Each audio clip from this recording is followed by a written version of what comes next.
Good morning, all. Welcome to the second of our DNA Dialogue Breakfast Seminar series. Apologies for the delayed start, as much as I know you're all enjoying that music. We've had a few technical difficulties, and Mavis Machirori, our guest today, is still trying to join from the UK, where it's appallingly late, which might be part of the issue. Before we begin, and while Mavis is still getting online, in the spirit of reconciliation, I would like to acknowledge the traditional custodians of country throughout Australia and acknowledge their ongoing connection to land, sea and community. I pay my respect to elders past and present and extend that respect to all First Nations peoples joining us here today. I'm joining from the lands of the Boonwurrung people of the Kulin Nation in Bayside, Melbourne. Now, the DNA Dialogue Seminar Series, of which this is our second, is a forum for members of the genomics community in Australia and beyond to learn about new developments in health genomics and the overseas experience. It's going to be held live on the last Thursday of every month at 8 a.m. Eastern. So please pop that placeholder in your calendars and join us for all our wonderful international guests. We do want this to be an interactive session, so please feel free to ask questions via the Q&A function on the webinar sort of throughout the presentation. And I'll triage those and throw those at Mavis, noting it is 11 o'clock p.m. Where she is. So I'll try and be a little bit kind to her. Now, let me just have a look, if you'll excuse me, to see how she's placed.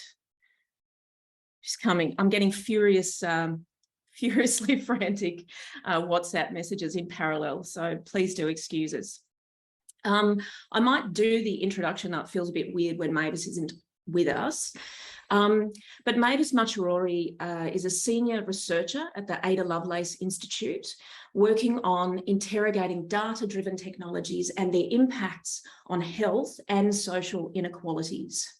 Mavis has both clinical and clinical research experience, as well as knowledge across health and genomic data governance. She's particularly interested in how different data practices impact public and societal health. She translates knowledge from her PhD research, which was about women from minority backgrounds in cancer genomics. And she translates those into broader thinking about what diversity means in theory and practice. Mavis and I actually got to know each other through different GA for GH meetings. Yay, Mavis, she got here. So I was just giving you a lovely backgrounder, so we're all ready to go. But I was just saying, Mavis and I met through various GA for GH meetings, but really got to know each other in the context of the World Economic Forum Global Futures Council for Biotechnology that we both served on in 2019, and the subsequent writing of the report from that in lockdown in 2020, where we were exchanging messages about your sourdough starter, Sandra, was it? Yes, yep, and my bees, which remain nameless. But I've always been struck by Mavis's sort of passion and the unique lens she applies to these issues of sort of the responsibilities we have in introducing healthcare innovation. And I'm super excited and very grateful that you're joining us at this hour, Mavis, to share your thoughts this morning or tonight. So without further ado, I would like to pass to you, Mavis. Thank you for joining us. Thank you so much. And tonight is the night when none of my Zoom logins could work. And I was like, so I'm very grateful for my partner for logging me on as them, which is why that's not usually my avatar, but I'm really sorry for making everyone wait, but I'm so excited to be here. And yeah, I also realized that I almost got the times when I was going to turn up tomorrow at 11 p.m. And so I'd have been the only person going, where's everyone else? But yeah, so I mean, Tiff and I, like you're saying, we've known each other for a while, and I'm really excited to kind of share some of those insights, which I hope, Tiff found interesting, but I hope that the audience will also find interesting. So I think I'm able to share my slides. So let's see, and I'll get started.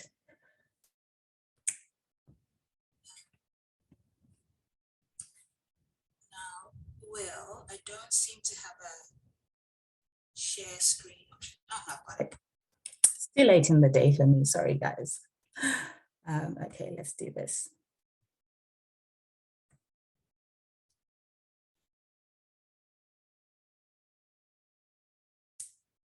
All right, so this is me. I'm going to speak to you about ethics in genomics and the role of data from local to global. And I've put in parentheses data collection and uses because I kept looking at the title and I was like, something is missing.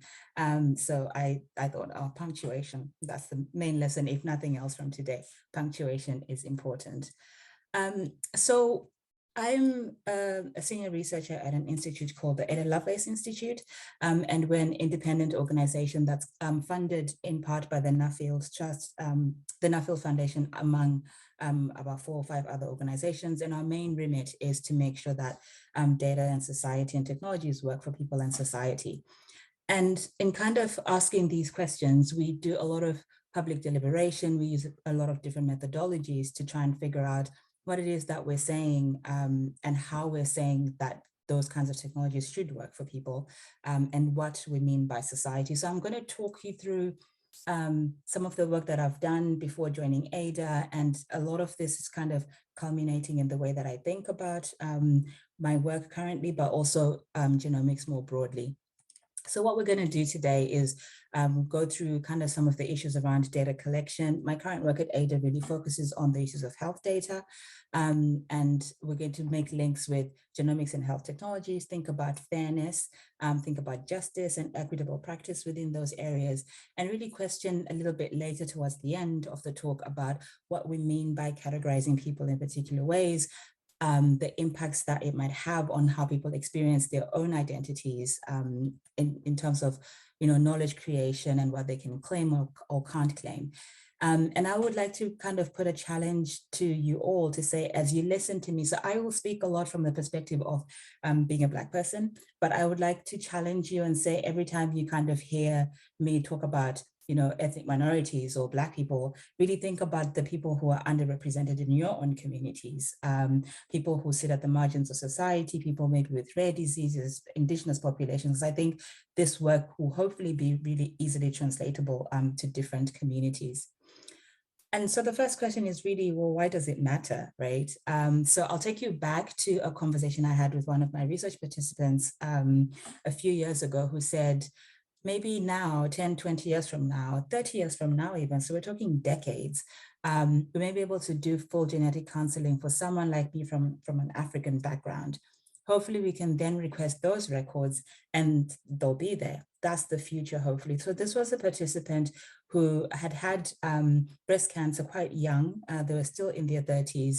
And when they did genetic testing, they got an inconclusive result. So the genetic testing result came back saying, we're not sure if your breast cancer is because of the breast cancer gene, which is the BRCA gene, or if it's because of something else.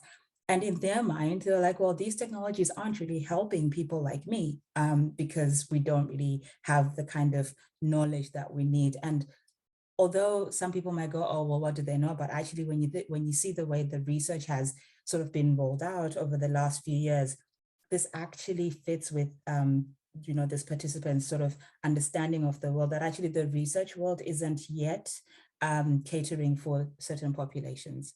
And so this kind of gets you thinking about, this is more than just about data or about genomics, about overall participation in research. It's about representation. It's about actually inequalities. And if we don't respond to those concerns, then what you find is that these lack of representation, lack of understanding of people's experiences is going to impact on health provision. It impacts on the kinds of priority areas that we kind of channel resources towards. It widens and continues to exacerbate inequalities within health. And sometimes actually it spills out into the social arena. Then there's sometimes kind of compounded by the idea that certain communities are hard to reach or are not interested in research. But actually you have to think, if you continue to participate in something but don't get the benefits, would you continue to participate? And this also has a link then to how much trust patients, communities have in organizations. And so I kind of then think about, well, if it's lack of representation or participation, it's actually an idea that maybe there's injustice that is happening because of lack of equity. And sometimes from, I guess, from a academic perspective, we can think of these issues as falling under certain concepts such as epistemic justice. Now, epistemic justice is about how we know and what we know. So the injustice that happens is only when you champion or acknowledge a specific way of being in the world. And sometimes these tensions really come out in science and cultural studies where, you know, science is meant to be objective, and sometimes cultural studies or social understandings of health and disease might not really align. Even if people are talking about the same concept, they might come at it from different angles. And then within that broad concept of epistemic injustice is the idea that people might not be able to articulate the ways that they experience something, such as trauma or pain, in the same language or in the same kind of expressions that is expected in the mainstream. And actually that puts them in a back foot, which means that the person who's listening actually kind of doesn't take on board what this person is saying. That's a kind of injustice that people will sort of face in life. And I think you can see a lot of this in genomics, where sometimes populations have different ways of expressing concerns about illnesses that might run in their family, but they don't have the actual words. And this is just to say that genomics, or the understanding of inherited diseases, for instance, really existed before sequencing happened. And you know, the conversations just need to align. So inherited diseases have long existed. It's just the way we talk about them now and the way we visualize them or work with those concepts is now a bit more kind of aligned with science, or is evolving because of scientific technologies. There's also testimonial injustice, which happens when you don't believe people. So somebody might come to you and say, I have these concerns about my family, we have these diseases. Maybe they don't have the kind of proof on paper to say somebody in their family or members of their family had this confirmed, but doesn't mean that that thing that they're worried about didn't exist, right? So when you only, again, privilege certain kinds of evidence, you might just go, well, actually, because it's not on paper, how do we know? So you discard that information. And all to say, all of these issues are potentially matters of social justice, social injustice. And this is really captured by another participant who had quite a strong family history of cancer, prostate cancer, breast cancer, and herself had cancer and tested negative for a BRCA test, so didn't have a mutation that caused her particular cancer. And she said it doesn't have to take family dying for someone to say, okay, let's look at this. And in her mind, she'd been fighting for somebody to find out why there were these cancers in the family, and she never got an answer, and found it a tragedy that, you know, she'd had all this death in the family and nobody was listening.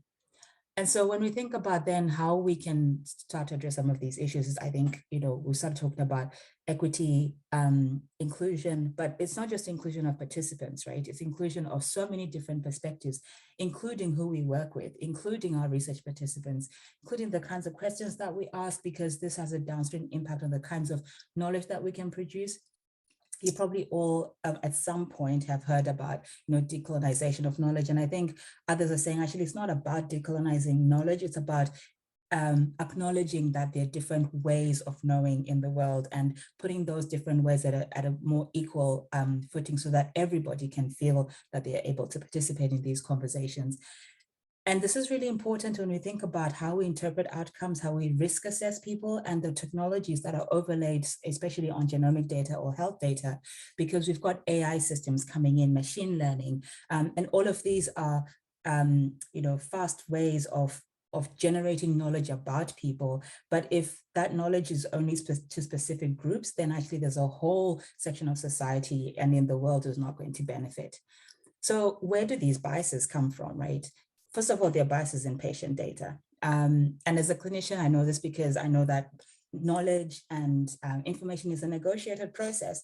And sometimes you're bound by the systems that you're using to actually input that data. You might say, well, actually, this data, like the question says this, but I only have 5 answers for you to choose from. None of those 5 answers are really aligned with what you want to say. So we kind of have to figure out which of those 5 answers best fits, you know, how you feel. And sometimes actually that's not really doing the patient any favors. There've been studies now that show that actually there is a lot of unconscious bias that happens within healthcare. And this really affects the ways in which people experience healthcare. It affects the kinds of questions that they're asked about their health, and sometimes what they're not asked, because clinicians, sometimes with the best of intentions and sometimes without really even realizing it, I think we all carry our biases. It's what we do with that. I think what we do with that really comes to a head when we overlay machine learning on that. In the last 2 years, you will all have been affected by COVID. I think what COVID did was it really brought to a lot of people's minds how some of these biases are playing out and how some of these are leading to inequalities and inequities in health outcomes. And there's a lot of talk, certainly in the UK and in the US, about these unequal impacts on minority groups. And everyone started saying, well, we need to understand where this healthcare bias is coming from. But actually, this is not a new thing. A lot of people will tell you that people at the margins, minority groups, migrant populations, these different individuals have not been receiving healthcare in the same way. They've not been participating in the same way. And so in terms of the kinds of outcomes that they can expect from health practitioners, actually, they've been, at the back foot for such a long time. What COVID did was just expose that. And this, one of the things that was worrying was then the turn to bringing genomics within that to say, well, maybe it's in people's genes that they're getting so sick, but actually you having a job that puts you at risk of COVID is not the same as you carrying a genetic risk for developing COVID, right? Because it's in the exposure rather than just in your genes if you're able to stay and work from home. So they're kind of these social factors that come into the ways in which, data suddenly has all these biases. And this was so, I guess, in the UK, this really came to a head in terms of how some of this is missing the dialogue around these kind of infrastructural issues that lead to biases that then, have these downstream impacts. And in February earlier this year, the Race and Health Observatory team in the NHS produced a report, and the first of its kind, that actually showed that ethnic inequalities in healthcare were related to racism in healthcare. And this actually spanned many different disease groups, including in genomics. So there's a lot of work to be done. And remember I said, the challenges, you might hear ethnic minorities and you might think, oh, UK populations, but actually in Australia, you have Indigenous populations. And I don't know who else might be listening and where your communities come from, but consider the sort of your everyday patient, what they look like, and then think about who else might be missing in those. So there are these relational impacts about where the data comes from, and kind of started talking about this unequal access, how that impacts the resource allocation, the discriminatory healthcare practices that emerge from there, sometimes conscious, sometimes unconscious, and how this discriminatory data is then baked into the designs of these technologies, and then has this downstream impact on the different kinds of injustices, right, which exacerbate these inequalities. So if you haven't seen this paper, it talks a lot about AI, but I think it really nicely translates to a lot of the things that that we think about when we talk about healthcare technologies. And I'd really recommend that paper. And we see this play out in different ways. So there was, for instance, a study, and this is a really good website that has, and I've put 2 links to it, and I'm happy to share those links. So one study showed that if we used AI, an algorithm just based on existing health data, actually it was leading to discriminatory outcomes for Black patients, because they should have been seen a lot more in healthcare, but actually because of the way the algorithm had been set, it made it seem as if these patient groups were not needing healthcare as much, so people were not prioritizing them. On the other hand, they also used AI to run a different kind of analysis and showed on the right that actually if you ran the data in different ways, or you ran your algorithm with kind of an understanding of biases in the data, you'll find that actually the ways in which some clinicians are practicing was also causing inequality. So in this second evidence review, what they found was deploying an algorithm in kind of pain management and pain measurement actually favored communities that usually wouldn't receive pain medications because of certain clinicians' judgments that certain communities maybe wanted painkillers more than they actually needed. And you see a lot of this in some conditions such as sickle cell, which historically tend to also affect people of Black backgrounds. And so, sometimes people are labeled as pain seeking or medication seeking, when actually it is because they really need the medication. So it's interesting how you can deploy AI and the kind of biases that maybe are hidden will emerge, or actually it will itself exacerbate some of those biases. And what this feels like, I guess, in real world is that you get to this phase where you have the promises of technologies versus the actual realities. And we can take genomics as a really good example of what this looks like, thinking, for instance, about precision medicine or translational medicine, where at the moment, if you remember the first quote from the first participant, we see these kinds of inequalities playing out, that a lot of people get sort of results that don't really explain, for especially in cancer, variants of unknown significance. We don't really know what's causing your illness, or at the moment we can't really tell you if there is a genetic concern or not, or a genetic cause to your illness. And these issues are potentially easily replicated in kind of if we go to young children, if we go to newborn screening, which is something that I think quite a few people are starting to talk about. Maybe we've got these resources that we can, sequence entire populations, and we can generate these insights. But actually, we have to be realistic about who is going to benefit from those insights. Because if we're saying there's missing diversity within genomics, then it means that as we screen people or as we sequence communities, some of the information is not actually going to be useful to those communities until, 5, 10, 15 years down the line, when we've actually analyzed it at a bigger scale. It potentially will only continue to benefit certain people. And so there's a gap there that we're saying to people, well, take part in these studies, but actually your time to benefit is going to come later. And I don't know how you have that conversation and still expect people to participate, right? And so a lot of these kinds of ways in which we talk about technologies, we talk about genomics, sometimes leave out the actual realities of it. And this only widens inequalities if we're not really acknowledging that these differences exist, and then we're not acting to really resolve those differences.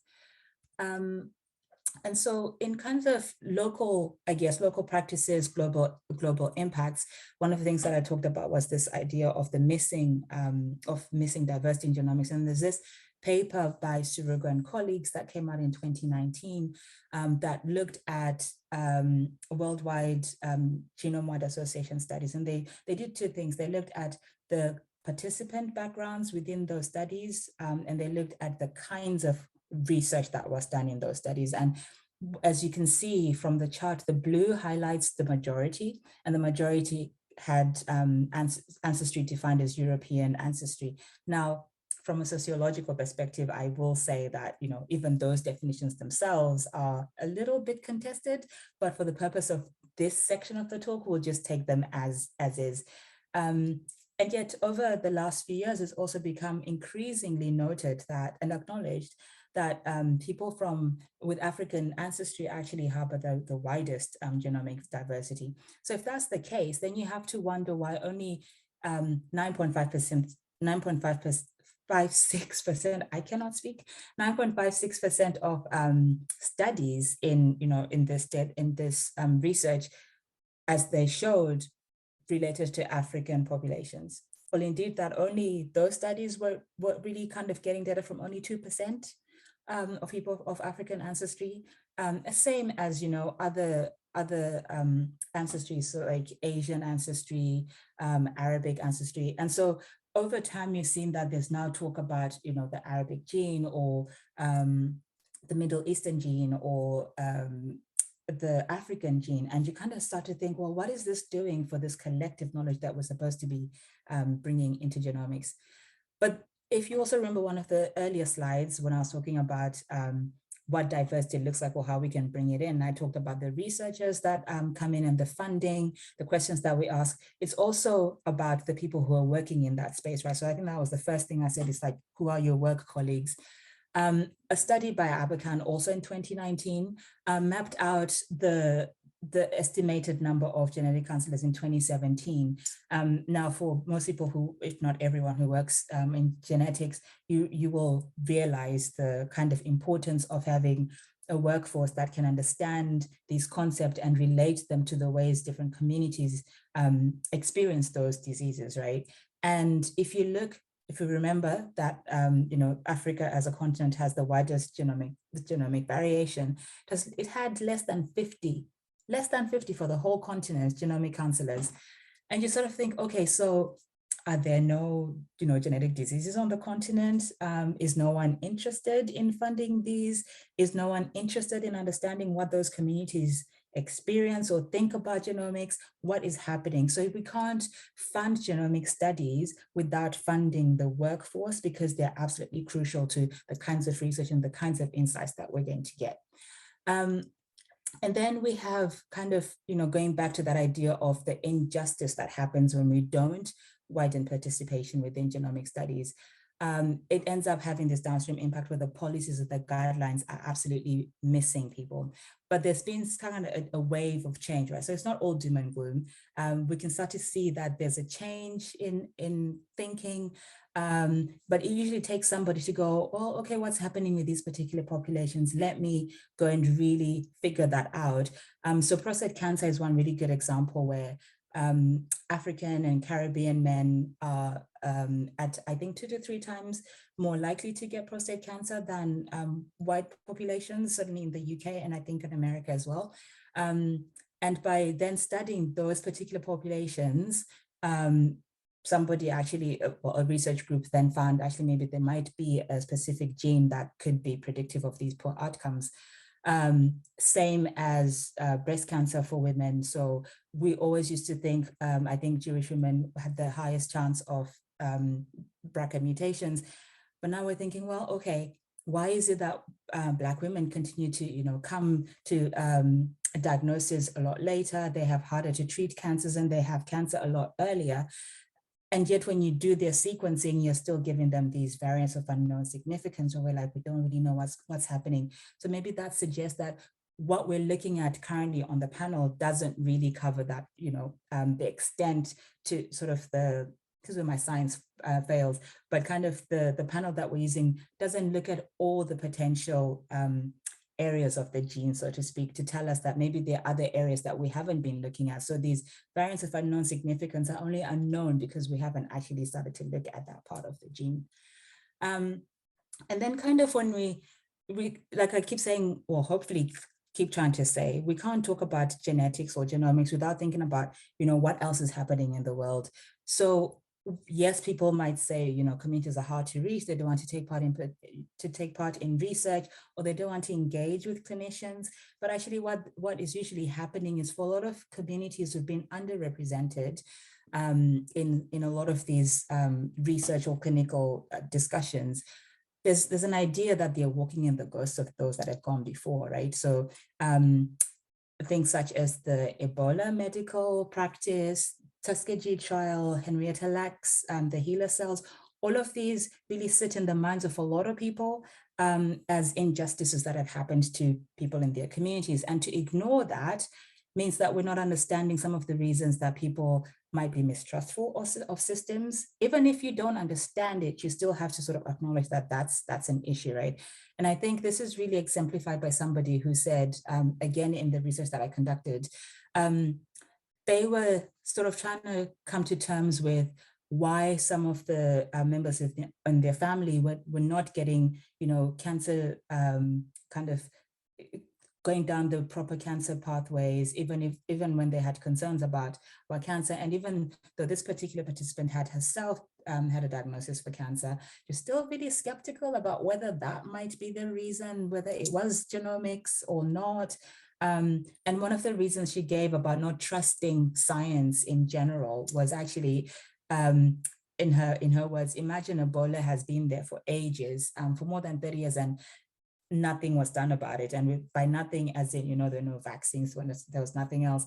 And then suddenly, because one or two people from her mind, from Europe, had Ebola, suddenly they found a way to kill the virus. Now, obviously, we know that's not how science progresses, but if you're imagining that there are illnesses and people, certain communities that are really affected by certain conditions, the pace of science somehow seems different when there's a kind of a change or a move into other territories, right? So this biological movement of illness or disease into other territories. This is what it looks like for communities who are not usually part of this, global health agenda.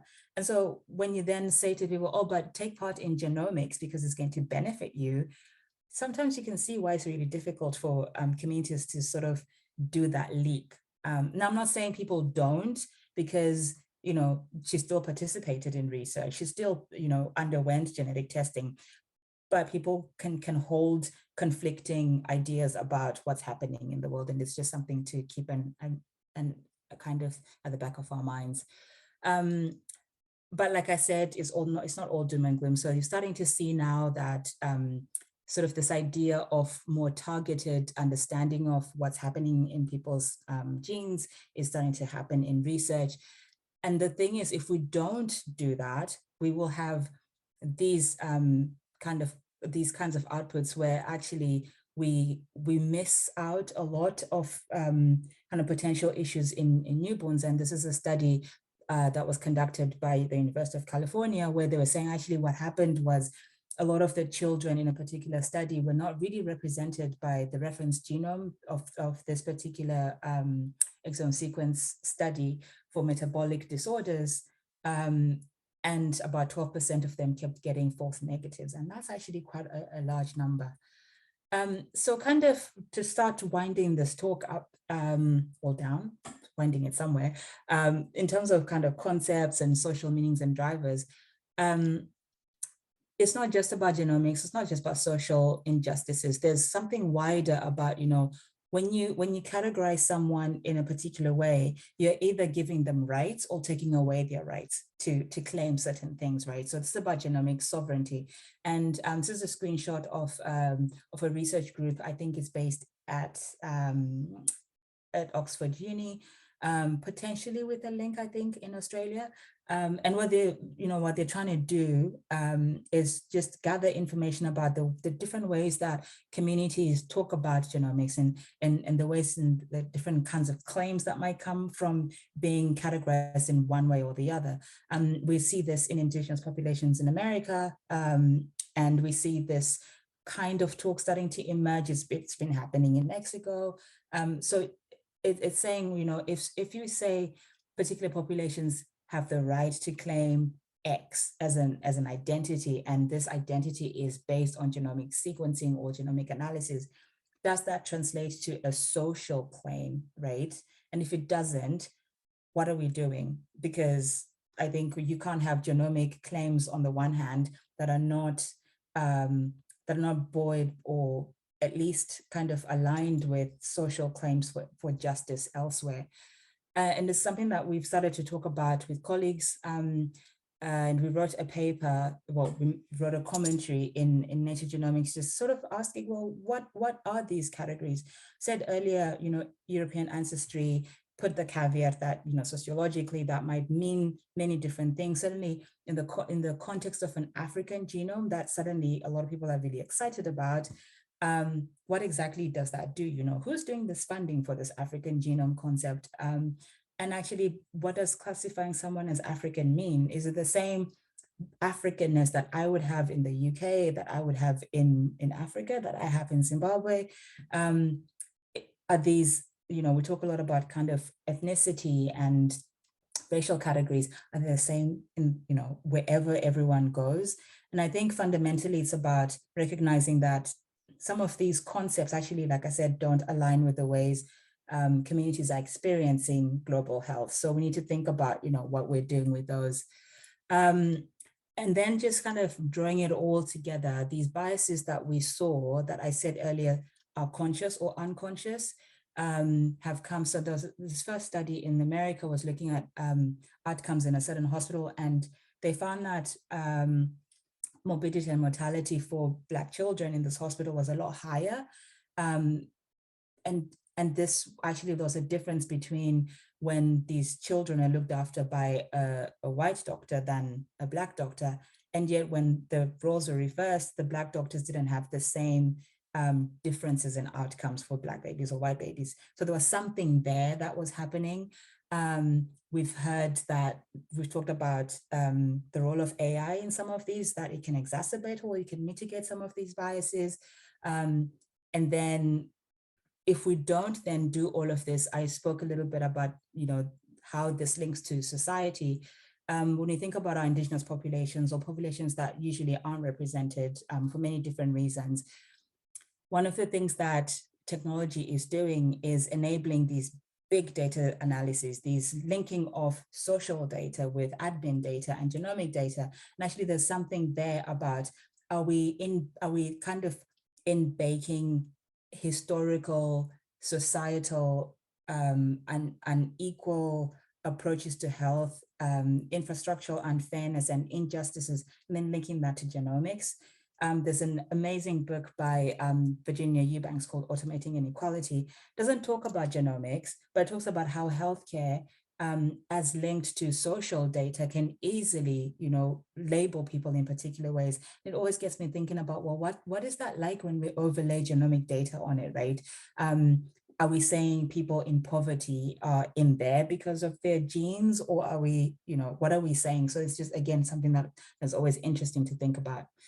But how can we address some of these issues? I think one way is thinking about better involvement of different range of participants in genomic studies, in clinical decision making. And colleagues and I worked as a group, and we created a framework for an organization called the Global Alliance for Genomics and Health, which I'm sure a lot of you here know of. And we created this kind of template of how people can think about their involvement or how they're interacting with different members of different communities. And it really starts you off in different ways. So it's a reflexive document where we're not saying this is the one way of doing it, but if you are a clinician, maybe you need to think about things in this way. You need to recognize that conflict is okay. There's heterogeneity in the ways in which people experience different aspects of healthcare. And we've written a paper, and those are all the people who are in the working group who contributed to the paper. And I know that, I think, I'm not sure if Jackie's here, but we actually reference a framework in the Global Alliance work called STARDIT. And if you don't know about it, I think you should definitely take a look, because I really enjoyed using that as a thinking point. There are organizations like the Global Indigenous Data Alliance who, are very willing to have these conversations about, what it is that we're doing with genomic data, how to make sure that the ways that we use it aligns quite well with the expectations that societies have. There are protocols that were already established that are now kind of moving from biodiversity to actually thinking more broadly about genomic data, and really are about ensuring benefits to the societies that are generating this data. And so, to conclude, there's a laundry list of issues that we need to think about. And hopefully this talk has opened up some of that discussion rather than kind of closed lines of inquiry. And I would like to just kind of give a shout out to anyone who's interested in AI and genomics. Ada Lovelace has a new project that just started a few months ago, where we're thinking about what the future of these different technologies looks like when they merge together, right? So we talked about AI in healthcare. We know that genomics is also going down a particular route. We've got sequencing, but what does 5-10 years time look like when we merge these two things together? Who's driving what, and what kind of society is that going to create? So that's me. I'm going to stop sharing my screen and hand over back to you, Tick, and take a pause. Mavis, thank you. That was just a fantastic talk. And I think, a sobering one in many ways, raising issues that, certainly we're very conscious of. And the themes that you speak about resonate very much with the Australian experience, particularly, around our Aboriginal and Torres Strait Islander peoples and other underrepresented groups. So thank you very much. In fact, your comments around sort of generating knowledge about specific groups and the sort of systemic biases that introduces really harken to my mind the work of Australian academic and self-confessed data geek Kalinda Griffiths. Do you know her work?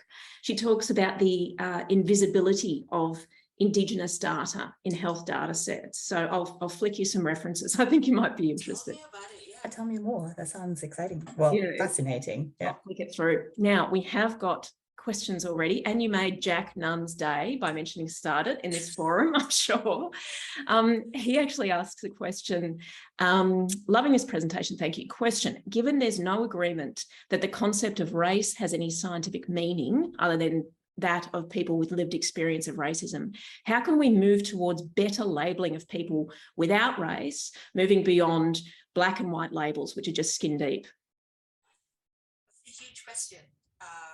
And thank you for asking me, Jack. And I don't know that I certainly don't have an answer. This is something that a lot of kind of colleagues have been working on. So people like Alice Popejoy, for instance, Alice has written quite extensively about how we can start to think about these categories in the ways that we're collecting the data, what is meaningful for different communities. So I think if you haven't come across Alice Popejoy's work, I would highly recommend that. But one of the things that prompted us to talk about, the concept of this African genome was the fact that these discussions are happening only in Western society, right? They're not connecting to what is happening in other parts of the globe, certainly in emerging economies. And we're saying, well, yes, everyone's talking about kind of, okay, race and ethnicity, but these concepts actually mean very different things on the continent. So how do we bring those together? And my worry is, so as a clinician, I kind of see why we need to categorize people, right? Because without that, we wouldn't be able to then do the sort of stratification and analyses. But on the other hand, as a sociologist or social scientist, actually, I say, well, how do we do that? Because a lot of these categories, when we move away from race, and then we say ethnicity, and then we say socio-cultural factors, and then we say ancestry, actually all we're doing is kind of relabeling the same thing, and it still comes down to what you're saying. Actually, it seems to be about skin, and I don't really know what the answer is. And maybe the question is, what are we trying to get at, right? It's definitely an interesting area that people are starting to talk about, but I don't know that we'll get answers for now. One of the ways to make, I guess, we can't be paralyzed by how, like, if we can't move, then what do we do? I guess is just to continue to ask people how they identify, but also overlay that with how they experience the world, right? So there's a lot of talk, I mentioned earlier, the race equality, the Race Observatory report. What they've also started doing is kind of thinking more broadly about how do different groups within the UK want to be identified, but there's still that broader question of, and then what? You could have 20 different categories, but what do you do with those 20 different categories? At some point, they need to be merged together. And I think that's where you end up back in that cycle. Yeah. All right, thank you. Ainsley Newson is excited to see epistemic justice and inherent data limitations being discussed. So also she was wondering your view regarding a claim that gets made regarding the chance of non-meaningful or uncertain results being more prevalent in certain particularly minority ethnic groups. You certainly touched on this in your talk. waiting until everyone, okay, so this is that waiting until everyone can benefit equitably means that others who could benefit now miss out. So it's almost like, you know, do we slow the pace of innovation, particularly in genomics? And that tension between, you know, ensuring access to beneficial healthcare innovation now for those who can benefit versus slowing the pace to ensure all can benefit. Can you speak to that tension a little bit? Yeah, so I don't think that we need to slow down, but we need to up the priorities in other areas. So I think two things. First of all, we need to be honest to participants that actually, you know, there are some people who are not going to benefit at the same time, but that doesn't mean that they shouldn't participate, right? Because we then are saying, well, your benefits will come, and if not to you, then for sure to those who come after you. And I think people just kind of want that honesty and are able to then feed into that. But this other thing is, while we are waiting for that innovation to catch up, there's still things that we can do in regular healthcare. So acknowledging this gap within genomics doesn't mean that we stop providing services, targeted services to communities that we know might not be benefiting from the genomics aspect. So we say, for instance, to Black women, well, actually, we create guidelines that mean that if you come and you've got X number of things, we will see you sooner rather than sort of waiting for genomic analysis. We will treat you, or we'll do different kinds of investigations. So we can still tailor the healthcare to the needs of those communities, even if we're saying actually the genomic kind of leap is going to be a while for you to get to. I don't think we should slow down or stop doing extra investigation. So there are ways in which we can try and reach equity by doing different things in other aspects of healthcare, I think. I guess my concern is that healthcare innovations, once they're translated and in practice, are very sticky. You know, once it's in practice, it's very hard to claw it back or change that practice, even if there is new knowledge that makes that practice more equitable. So it's probably a bit of a balance. It is, but this is why we need to, I think, look at the whole system, right? So who are the people who are asking these questions? Who are these clinicians? And if we have clinicians that aren't aware of these potential differences or these potential tensions, then actually the pace of healthcare is going to then, as you say, once it's translated, it's just going to be the same thing. But there's also, I think, value in involving different members of communities as part of the decision-making process. So if, you know, in hospitals or in healthcare provision in clinics, we continue to say, let's continue to engage in communities, right? That conversation pushes us to always be thinking about them. So yes, we've got this new translation that's come in, but actually if we're evaluating continuously how that technology is being implemented, then we hopefully would be able to see these gaps, right? And can challenge ourselves to do better. But one of the things that I think happens is we put in a technology and we don't evaluate it. So we've got no idea if it's working the way it's meant to be. We have no idea what the impact is on different kinds of societies because it's in healthcare. So, you know, it's there now.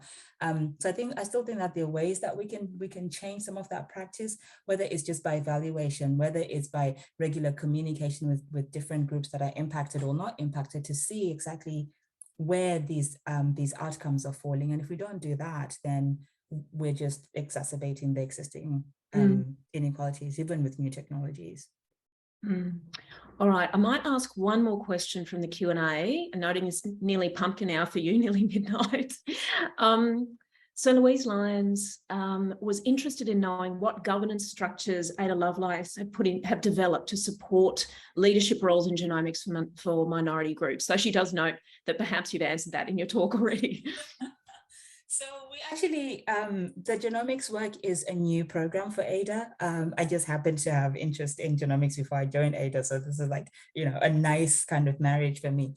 But we do work in collaboration with the Nuffield Council of Bioethics, and they've done a lot of kind of thinking around, you know, some of these concepts in genomics. So I would direct you towards them. But in terms of more participatory data, it's kind of engagement practices and governance mechanisms, Ada has done a lot of work in the technology space. So we have a whole program on participatory data mechanisms, for instance, where we're thinking about what different kinds of access, different kinds of data stewardship might look like if we take it away from the hands of people in power. So now the work that just needs to be done is to translate some of that into genomics work, I guess. Excellent. Well, there's plenty for you to do in that space. Look, Mavis, thank you so much for joining us this morning. It's been just such a fascinating discussion, and it's lovely to see you again. You know, we'll definitely keep in touch, and I'm really, really grateful for you joining us at such a late hour. It's been a fantastic discussion. Thank you. I've really enjoyed it, Tiff. And actually, I wish we had longer, because I see that there's so many questions that I'm hoping I can stay and have a look at. But I will definitely be going to bed after this, and I wish everyone else a really good Thursday, yeah. Thursday. Thank you, Mavis. Thank you. Thank you all for joining us this morning. I hope you've enjoyed this presentation as much as I. The next DNA Dialogue will be held on July 28th and will feature Stephen Robertson and Philip Wilcox from Genomics Aotearoa discussing the New Zealand Genomic Virion Project. So a very interesting discussion that's leading on very nicely from this one, in fact. So we hope to see you next month. And Mavis, I'll chat with you soon online. Thank you. Goodbye all. Have a good day.